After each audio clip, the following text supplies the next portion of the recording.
It was November 5th, 2012. I was married. We had our first son. I had a great job. And this existential crisis like dropped into my life. And it was this question. It was like for the very first time I questioned my faith on my own. So it was like, what if God doesn't exist? What if eternity isn't real and you just die and cease to exist? And that thought, that nihilistic like thought, which is definitely even what I sway to in my doubts, is this nihilism, like this, man, there's nothing, it's purposeless, everything.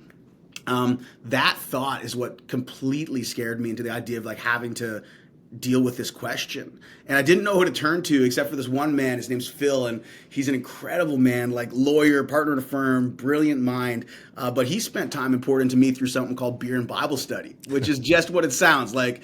It's like the best community group method you could think of, unless you struggle with it, then don't touch it. But like, it was like literally we had our Bibles, we would read it, we'd eat chicken wings and drink beer together. And I called him at 3 a.m. and he picked up. And Phil's one of these guys where like he takes his phone and just throws it in his briefcase and it just dies. You know what I mean? It's not like he has it by his bedside. So it was just incredible that he woke up and he said, hey, I want to take you out for dinner the next day. The next day he sat down with me across the table at a diner, pulled out a Bible and said this. He said, Chris, do not get distracted from this question. This question of eternity, of who God is, it is the most important question you're ever going to take on.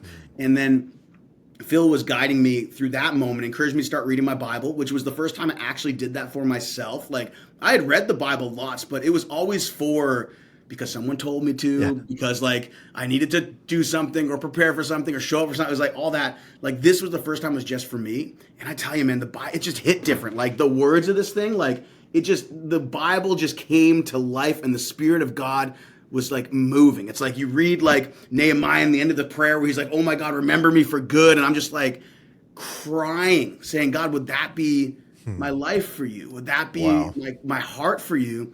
And then from that place, everything changed. Like the Canadian justice system that I was working in is all about restorative justice. It's all about bringing somebody back to a place where they're thriving and in community and conventional lifestyles and supports. And in that moment, I asked my area director, I said, listen, this thing's changing my life. Could I bring this in my meetings? So think about this, Nate. People legally have to come see me, or I could send them back to prison. And I have my Bible open on my desk talking about Jesus. Love it. It is mind-boggling.